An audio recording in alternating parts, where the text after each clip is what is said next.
Hey guys, welcome back to Supposedly Fun. I'm Greg, and I am here today because I was tagged in the Choose the Year book tag. I was tagged by Sean the Book Maniac. The original comes from Mel's Bookland Adventures. I will link her video down below. So I'm going to go a little off script with this one, but just because I want to try to give you a bit of a snapshot of what was the year in books for the year that I've chosen. So the first prompt is to choose a year and say why. I'm going with 1982, and the reason is that's the year I was born. So it seems like a pretty good place to go. Now, where I'm going to go off script is that I want to talk a little bit about literary prizes that happened that year in 1982, which is not one of the prompts, but is something that I'm interested in. So the Pulitzer Prize for Fiction in 1982 went to John Updike for Rabbit is Rich. If you watched any of my Pulitzer Prize videos, you know he's kind of my Pulitzer Prize nemesis. Well, nemesis is a strong word. I've never read any of his books. He's probably the author in the literary canon that I am least excited to read because I've heard his writing is very misogynist. It's very kind of traditional bro culture. I hate to use the term bro culture. He's definitely literary, but it sounds like I have problems reading books about white dudes who can't get their lives together, and it sounds like the main character of this series that this is part of, Harry Rabbit Angstrom, is very much in that oeuvre, if you will. So someday I'll get around to reading it, but I don't know when.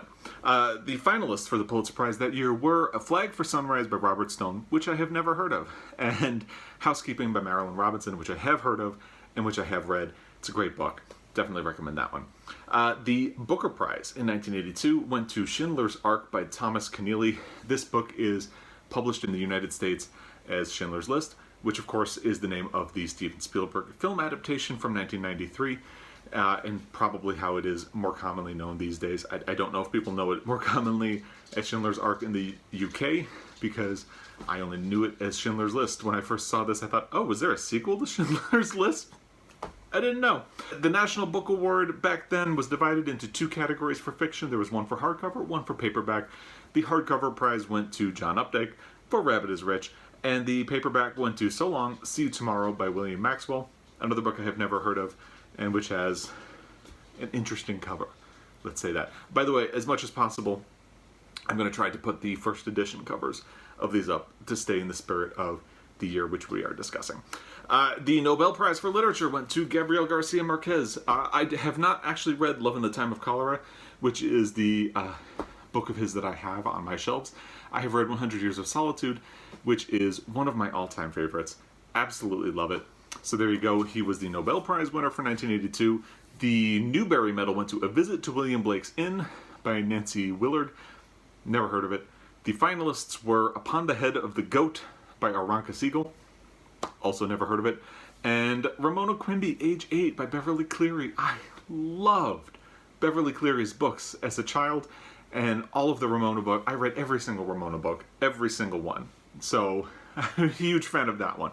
And the Caldecott went to Jumanji by Chris Van Allsburg, which is still a popular book to this day. I guess mostly because of the film adaptation from the 90s. So there you go. And now, to get back to Mel's prompt, the next prompt is, which books published in that year have you read, or if none, which ones have you heard of? So, I have actually read some of the books that came out, and I like them, so I'm going to focus on that part, at least for now. And Dead-Eye Dick by Kurt Vonnegut was published in 1982. This is one of my favorite Kurt Vonnegut titles.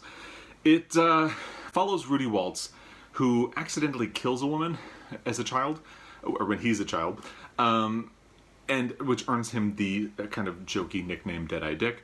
He spends the rest of his life seeking absolution for that.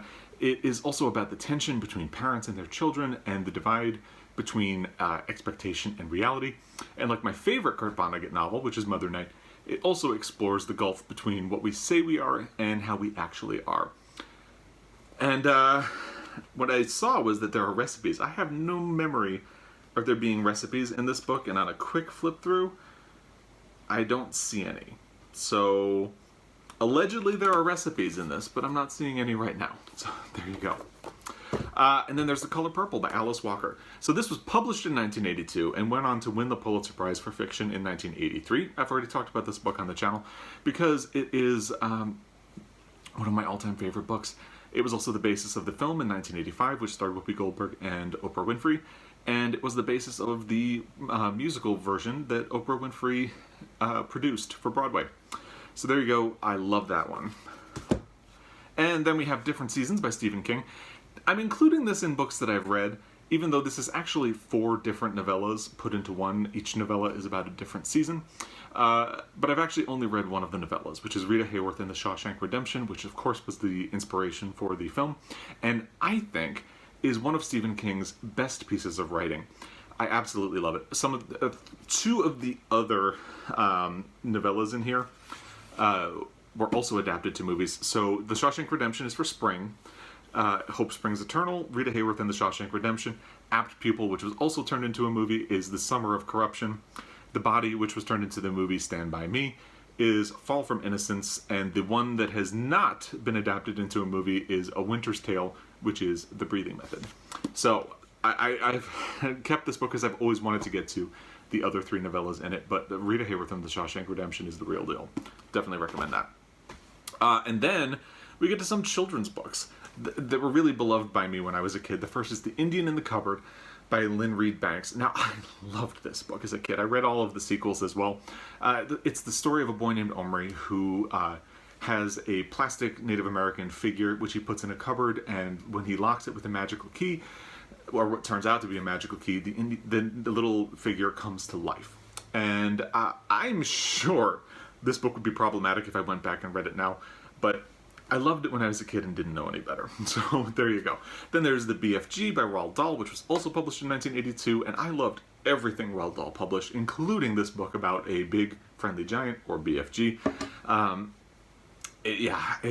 Anything Roald Dahl I devoured as a child.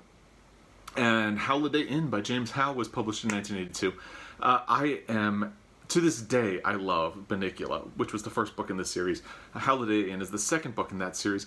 I never thought the sequels were as good as the original, but I loved them enough that I devoured every single one of them anyway. So, then the next prompt is, are there any books published in that year that sound interesting, and would you read them now? I'm interpreting that as books from 1982 that I have on my TBR.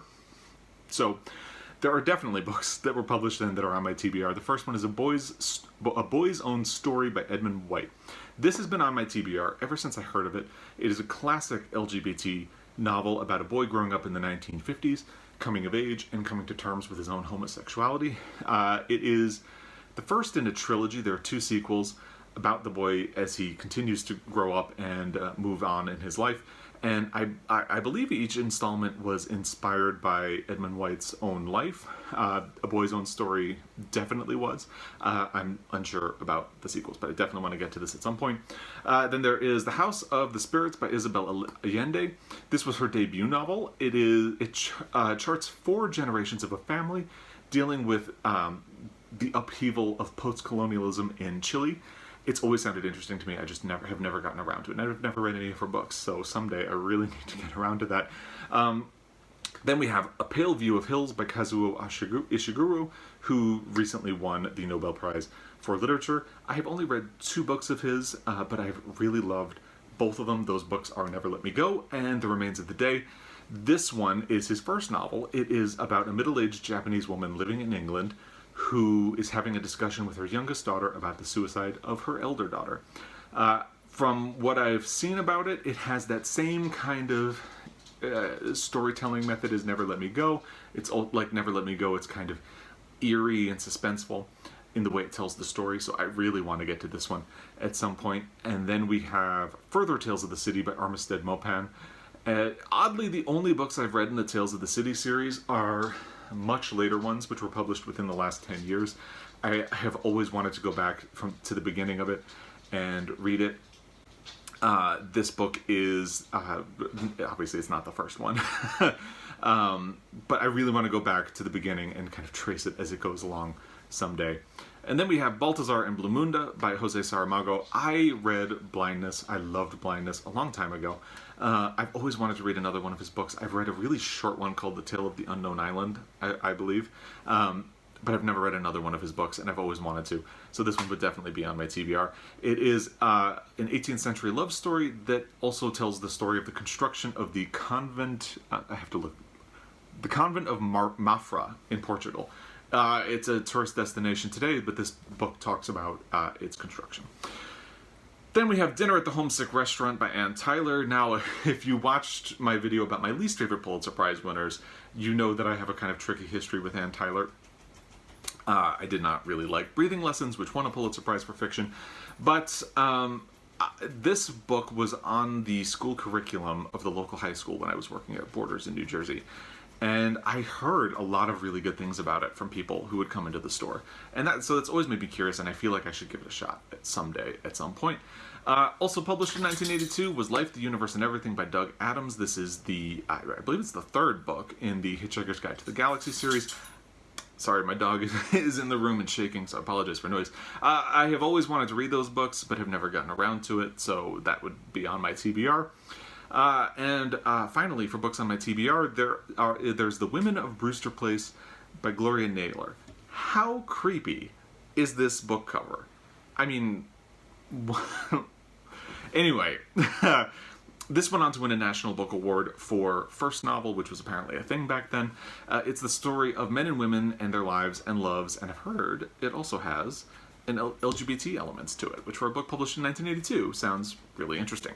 So now I'm going to go a little bit off script again, and this is not one of the prompts, but I want to talk about some books that were published in 1982 that I have heard of, or which are just kind of general points of interest for what was going on in the world. The first is How to Avoid Huge Ships by Captain John W. Trimmer. I have heard of this book because it is now infamous for its reviews on Amazon. If you would like a laugh, go check out those reviews. Also published in 1982 was The TOWE of Pooh by Benjamin Hoff. Patty Hearst wrote her book, which is Every Secret Thing, which is an account, her side of the story of her experience with the Symbionese Liberation Army. Also, The Homosexualization of America. Also published is The Homosexualization of America, The Americanization of the Homosexual by Dennis Altman.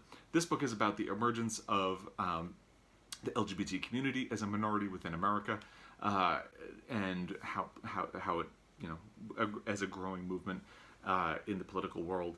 So there you go, that's interesting. And also published that year was How to Have Sex in an Epidemic by Richard Berkowitz and Michael Callan with Joseph Sonnabend.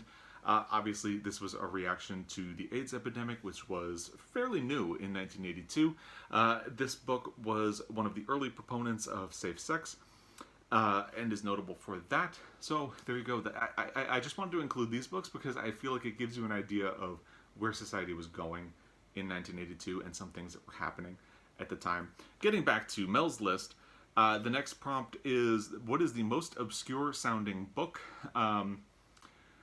This one was hard for me because there are a lot of books that I hadn't heard of, but sound like they would be known at the time. Like I hadn't heard of some of the Pulitzer finalists, but since they were finalists, it seems like they'd be known at the time. So I'm just going to kind of go with a title that made me laugh, which is Real Men Don't Eat Quiche by Bruce Firestein. Basically, this sounds like a book about toxic masculinity, but it's not really a joke. So there you go. And then the final prompt is, what is the strangest book cover? So I'm going to go, there really was no other choice. It's Shaping Your Child's Sexual Identity by George Allen Reekers. What is happening on this book cover? I genuinely don't know. Whatever it is, it looks really worrisome. And just as an addendum, this book is about how to try to stop your child from being gay as you raise them. So one can only hope that the author died in a fire. Not literally, but also, I don't know you, but I probably would hate you, George Allen Reekers. So not only does this book have abhorrent subject matter, the cover is genuinely bizarre. Let's leave it at that. So there you go. That is my Choose the Year book tag video. I'm not going to tag anybody. If you want to participate, please do. I would love to hear what your year would be and what books you would talk about from that year. I hope you've enjoyed this. Thank you for your time watching this. If you have already subscribed, a special thank you to you. If you have not, I hope you enjoyed this enough to hit subscribe or check out some of my other videos. I'll be back again, and until then, happy reading, everybody.